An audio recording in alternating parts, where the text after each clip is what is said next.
নারী হোক, পুরুষ হোক, পারিবারিক হোক, আর্থিক হোক বা নিরাপত্তা সংশ্লিষ্ট হোক, যে কোনো সমস্যা হোক, যদি আপনার মনে হয় যে দেয়ালে পিঠ ঠেকে গেছে, কেউ কিছু করতে পারছে না আপনার জন্য, আপনি পরিপূর্ণ ইয়াকিনের সাথে, দৃঢ় বিশ্বাসের সাথে এই 4টা আমল নিয়মিত করবেন, থাকবে। সেই 4টা আমলের 1 নম্বর হলো ইস্তিগফারের আমল। ইস্তিগফার, আপনি ফেসে গেছেন কোন জায়গা, কোনো উপায় পাচ্ছেন না, আপনি ইস্তিগফার করতে থাকেন। আস্তাগফিরুল্লাহ ওয়া আতুবু ইলাইহি, আস্তাগফিরুল্লাহ ওয়া আতুবু ইলাইহি, আস্তাগফিরুল্লাহ ওয়া আতুবু ইলাইহি, আস্তাগফিরুল্লাহ, আস্তাগফিরুল্লাহ। 1 নাম্বার 2, দুরূদ, নবী করিম সাল্লাল্লাহু আলাইহি সাল্লামের প্রতি দুরূদ পাঠ করা। এটা যদি আবার ছোট দুরূদ যদি পড়েন, সাল্লাল্লাহু আলাইহি ওয়াসাল্লাম, সাল্লাল্লাহু আলাইহি ওয়াসাল্লাম, আল্লাহুম্মা সাল্লি আলা মুহাম্মাদ ওয়া আলা আলি মুহাম্মাদ, শুধু এইটুকু পড়েন। জাযাল্লাহু আন্না মুহাম্মাদাম মা হুয়া আহলু, শুধু এইটুকু পড়েন। 3 নম্বর আরেকটা আমল হলো দোয়া ইউনুস।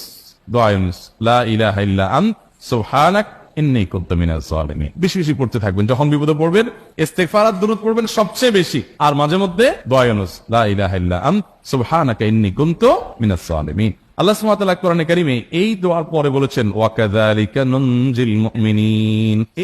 4 নম্বর আমল হলো ইয়া যাল জালালি ওয়াল ইকরাম। এটা বেশি বেশি করে পাঠ করে, ইয়া যাল জালালি ওয়াল ইকরাম। এর পাশাপাশি তাহাজ্জুদের নামাজ এবং যে কোনো নফল নামাজ, কারণ এই 4টা আমল ইনশাআল্লাহ আপনাকে এই ভয়াবহ বিপদ থেকে উদ্ধার করার জন্য সাহায্য করবে ইনশাআল্লাহ। সে ইয়াকিন নিয়ে করবেন। সেই সাথে as-সাদাকাতু তারদুল বালা, দান সাদাকা করা, অন্যান্য যে আমলগুলো আছে টুকটাক সেগুলো